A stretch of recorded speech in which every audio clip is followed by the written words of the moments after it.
Bismillahirrahmanirrahim. Assalamualaikum warahmatullahi wabarakatuh.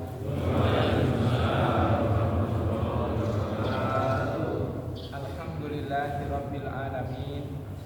Wassalatu wassalamu ala asyrafil anbiya'i wal mursalin sayyidina wa maulana Muhammadin wa ala alihi wa sahbihi ajma'in. Amma ba'du.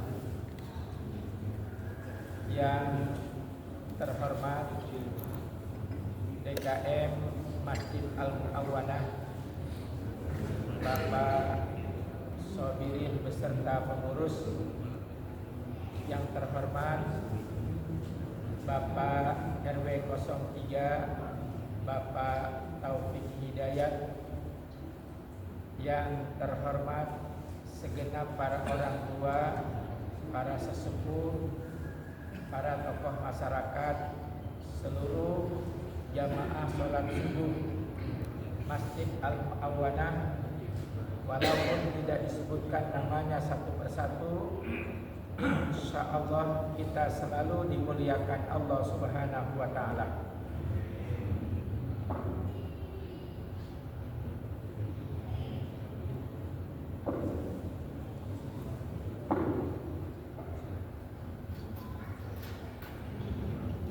Pada pengajian subuh hari ini, kajian tafsir kita mengambil tema, maaf rada serem dikit, judulnya adalah semua kita akan menjadi lemah. Judulnya semua kita akan menjadi lemah.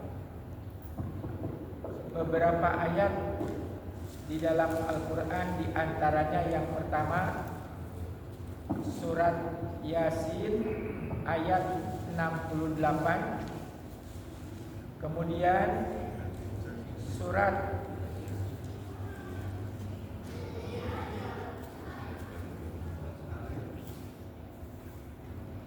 yang pertama surat Yasin ayat 68, yang kedua surat Ar-Rum ayat 54,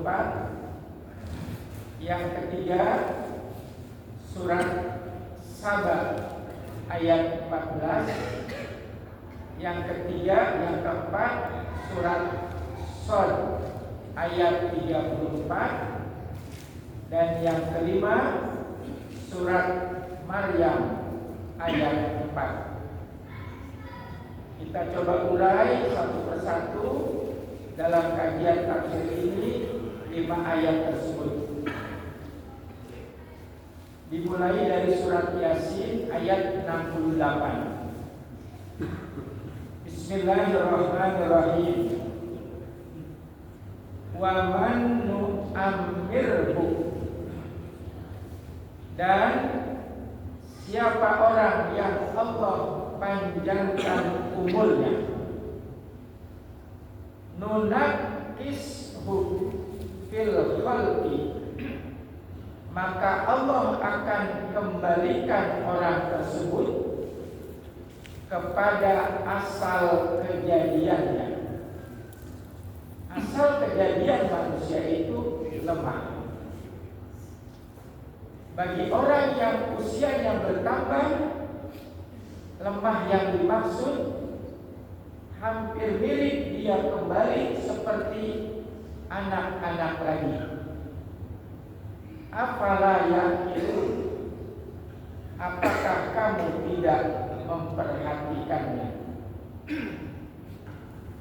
Sambungan surat Yasin ini dengan surat Ar-Rum surat nomor 30 ayat 54 yang tadi di awal dikatakan asal kejadian manusia itu adalah lemah. Bismillahirrahmanirrahim. Allahul ladzi khalaqakum min dha'fin Allah yang telah menciptakan manusia dalam keadaan lemah. Lemah yang pertama seperti bayi yang baru dilahirkan, makan minumnya disuapin, berpakaiannya disalinin. Orang tua terutama ibu harus bersabar mengajarkan anak yang baru lahir sampai berdiri dengan tegak dan bisa berjalan, kurang lebih memakan waktu 1 tahun sampai 1,5 tahun, bahkan bisa lebih. Summa ja'ala min ba'di dhafin quwwatan. Dari lemah Allah jadikan berikutnya manusia menjadi kuat, berdikari, berdiri di atas kaki sendiri. Tapi jangan lupa ayat berikutnya, summa ja'ala min ba'di quwwatin. Setelah Allah jadikan manusia itu kuat, maka dikembalikan kepada asal mula kejadiannya, dhofan wa syaibatan. Dia Allah jadikan kembali menjadi lemah, wa syaibatan, dan maaf, kepalanya penuh dengan uban. Syaibun itu artinya uban. Bapak Ibu, maaf sekali lagi, uban itu menjadi salah satu bukti orang tersebut sudah masuk usia tua. Bukan kata saya. Surat Maryam, surat 19 ayat 4. Ini ucapan Nabi Zakaria alaihissalam. Rabbi, wahai Allah, inni wahanal azmu, sesungguhnya tulang-tulangku sudah pada lemah. Wasta'ala ra'su syaiban, dan kepalaku sudah banyak ditumbuhi oleh uban. Lemah tulang, beruban, itu tanda menuju tua. Tapi dalam ayat yang lain, wala tahinu wala tahzanu wa antumul a'la in kuntum mu'minin. Janganlah kamu khawatir dengan lemah, dan juga jangan kamu bersedih dengan semua itu. Sesungguhnya kamu Allah tempatkan pada derajat yang setinggi-tingginya jika kamu beriman kepada Allah. Jadi mau lemah, mau tua, maaf, mau beruban, itu sunnatullah yang akan dialami oleh setiap manusia. Saya akan mengalami ke sana. Bapak Ibu juga akan mengalami hal itu.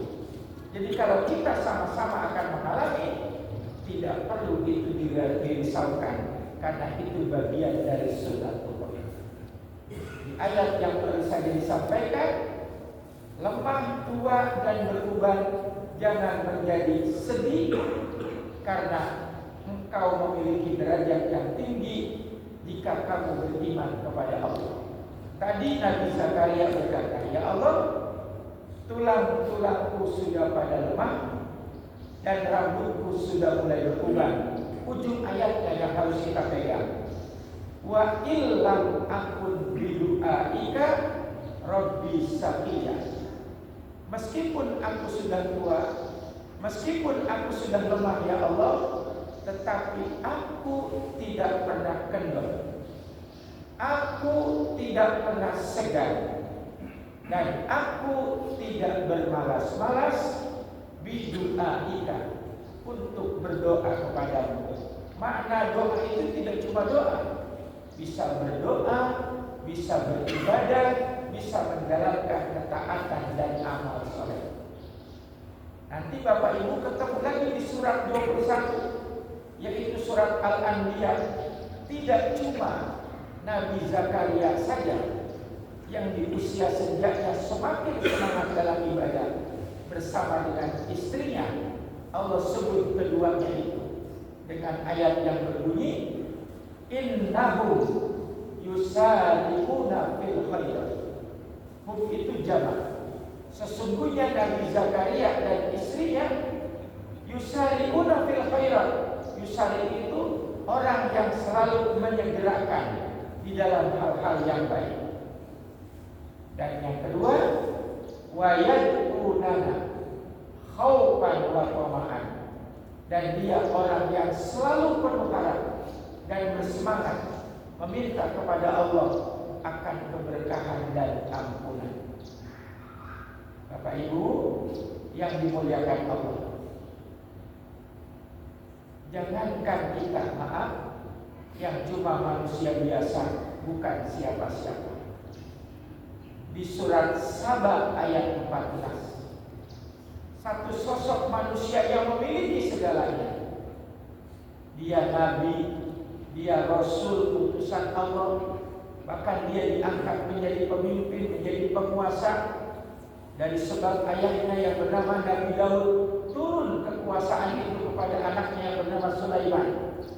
Surat Saba ayat 14 ini bicara tentang Nabi Sulaiman. Nabi, rasul, utusan Allah, punya harta berlimpah, punya jabatan tinggi, punya segala-galanya. Tapi ketika sunatullah datang kepadanya, dia sama dengan ayat-ayat yang tadi dibaca. Bismillahirrahmanirrahim. Laqad fatanna Sulaiman wa alqaina ala kursiyyihi jasadan. Dan Allah memberikan ujian kepada Nabi Sulaiman alaihissalam. Apa ujiannya Ibunda? Maaf, wa alqaina ala kursiyyihi. Allah buat dia tergeletak tidak berdaya di atas kursinya. Bisa dimaknai di atas tempat tidurnya atau di tempat lainnya. Tapi ujung ayatnya apa? Summa anaba. Meskipun dia sudah tergeletak tidak berdaya, lemah karena usianya, dia tetap bersemangat beribadah, bermohon ampun kepada Allah, dan banyak bertobat kepada Allah. Bahkan Bapak Ibu yang dimuliakan Allah, sampai meninggalnya Nabi Sulaiman alaihissalam pun itu nyaris tidak ada yang tahu bahwa beliau telah meninggal dunia. Kalau kita kan normal-normal saja. Maaf, si fulan meninggal, sakit, kelihatan jasanya, nampak orangnya, orang tahu. Maaf, si fulan sakit, si fulan meninggal, kenapa? Dapat musibah kecelakaan, jelas keadaannya. Tapi Nabi Sulaiman menuju kematiannya tidak ada orang yang tahu kecuali ada isyarat. Mana ayat Qur'annya? Surat Saba ayat 14. Bismillahirrahmanirrahim. Falamma qadaina alaihil mauta. Di saat atau tatkala Allah telah menentukan kematian untuk Nabi Sulaiman alaihissalam. Madallatil ardu alaihil mauta, tidak seorang pun tahu bahwa Nabi Sulaiman itu telah meninggal dunia, illa kecuali dabatul ardi, binatang tanah. Jadi binatang tanah yang mengetahui akan kematian Nabi Sulaiman. Nama binatang itu Ibunda Rayap. takulu min sa'atahu, tatkala tongkat Nabi Sulaiman itu dimakan oleh rayap. Falamma kharu, begitu tongkatnya sudah rapuh, maka tidak lagi ada alat penopang tubuhnya. Kharu itu artinya tersungkur, jatuh.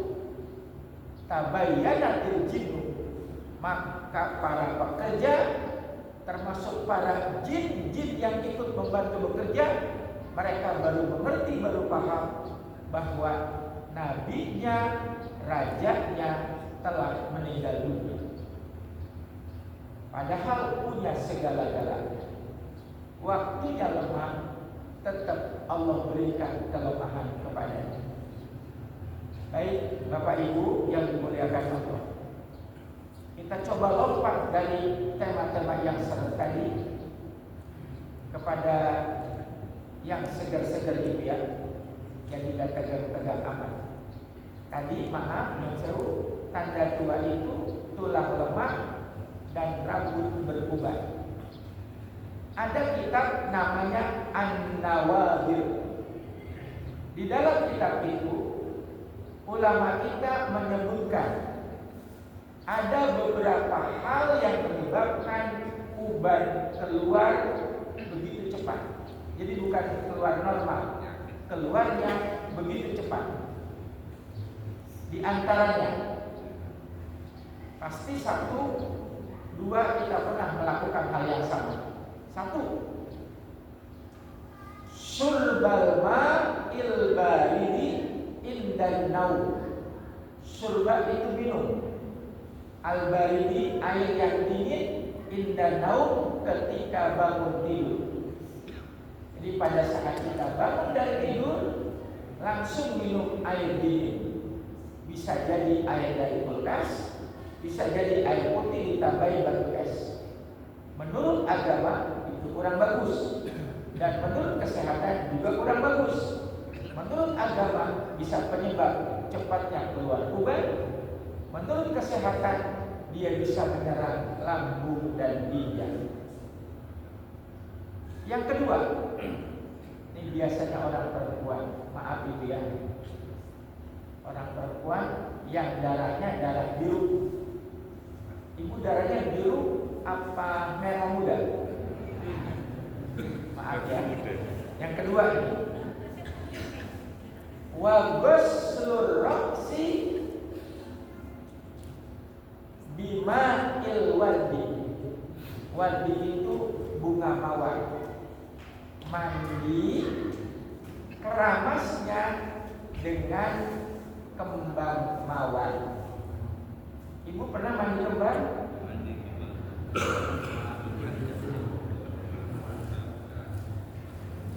Maafkan, biasanya kalau di dalam Jawa, maaf ya, kalau mau pengantinan suka ada tradisi siraman ya. Siraman pakai kembang apa enggak ya? Boleh, namanya juga tradisi, tidak menyalahi agama. Yang penting jangan keseringan. Yang boleh itu keseringan. Dua ya. Yang ketiga, ini enggak perempuan, enggak laki-laki, kita pernah melakukan. Apa itu?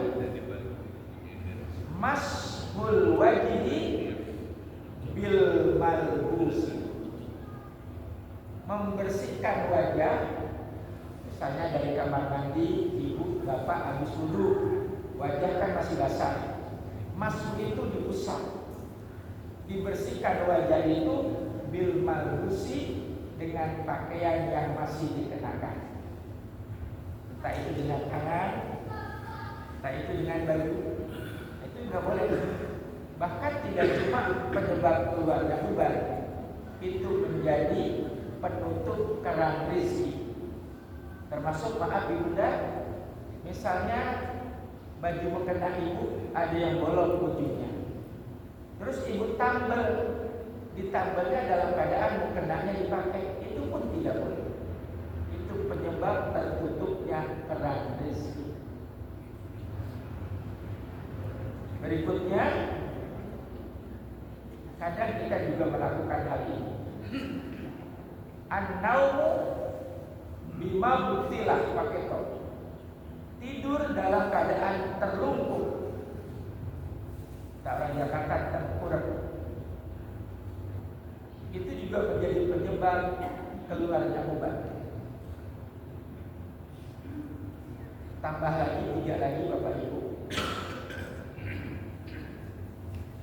Menyentuh, memegang, bahkan membaca Al-Quran tanpa wudhu, itu gak boleh.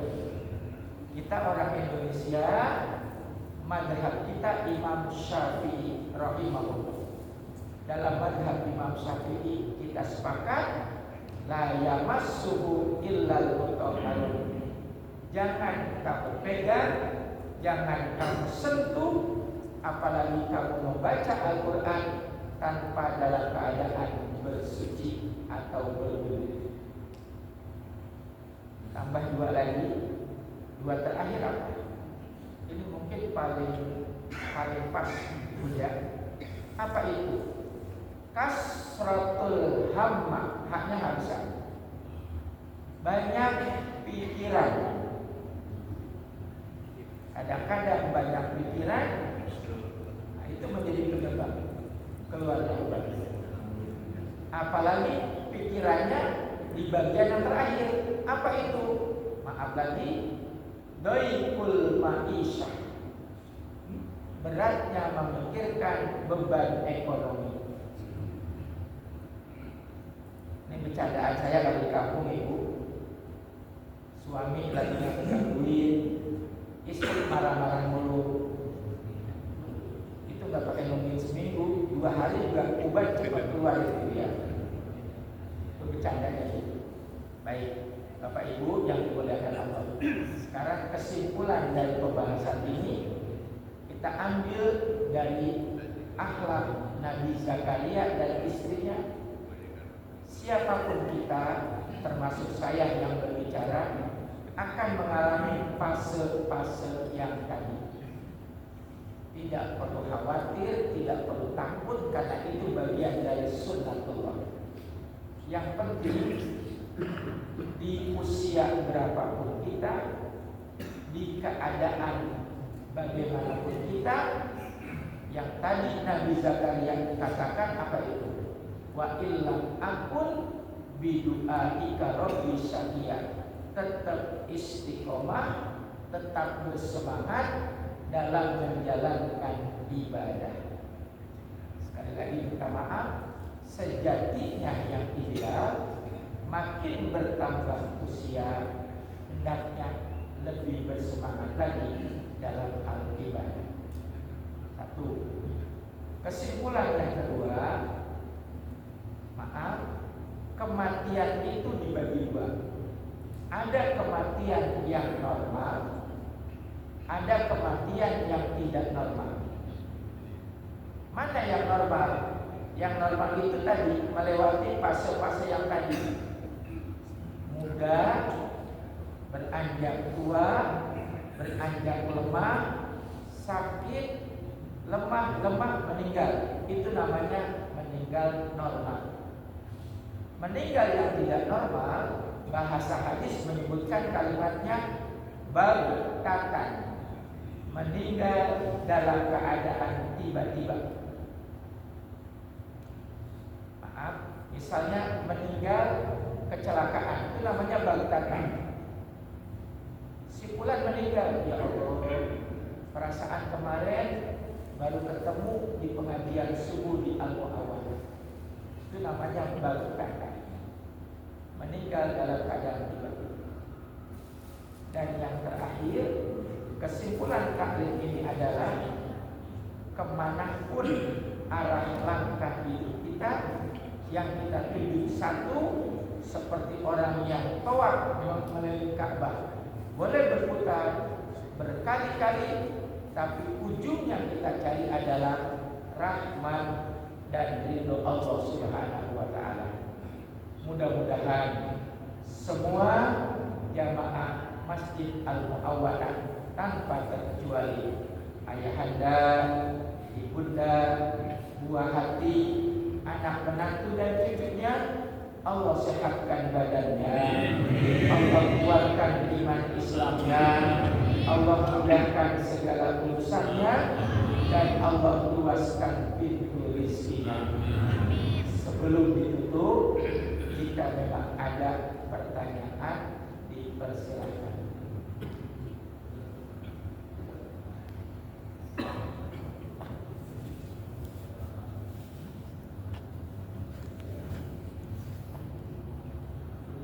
Mencapai beban yang cukup menyampaikan kepada mohon penjelasannya Ustaz.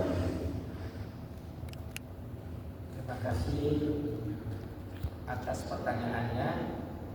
Bagaimana hukum mencabut uban dan bagaimana pula menyemir uban? Saya ambil dari dua kitab.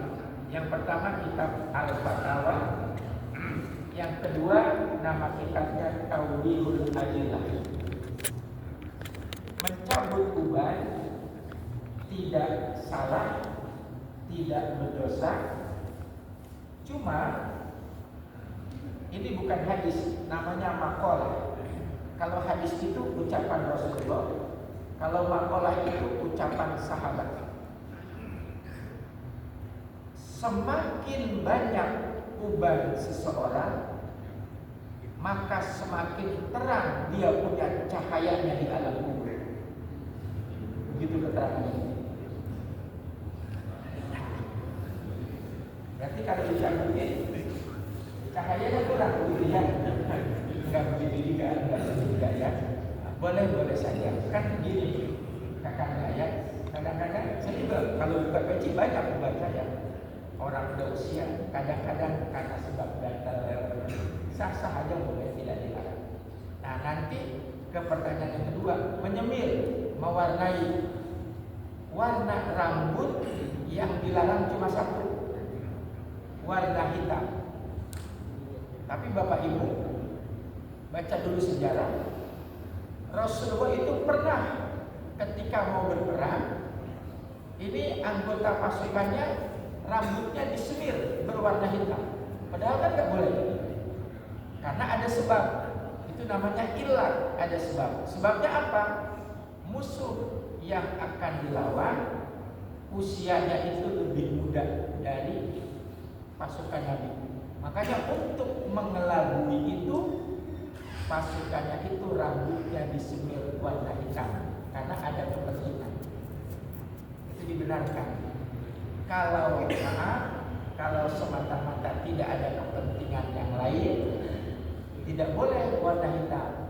Warna yang lain, misalnya ayahanda putih diganti kuning boleh, merah juga boleh. Cuma kalau bisa warna yang sesuai sama wajah. Wajahnya begini sama kuning, nembak apa enggak kan begitu ya. Intinya mewarnai itu kakaknya boleh asal jangan warna hitam. Cukup ya. Tapi Ustaz, kalau selain warna hitam, kalau kita punya rambut warna hitam, itu identik dengan kalau Indonesia anak preman itu kan, mau menjelaskan Ustaz.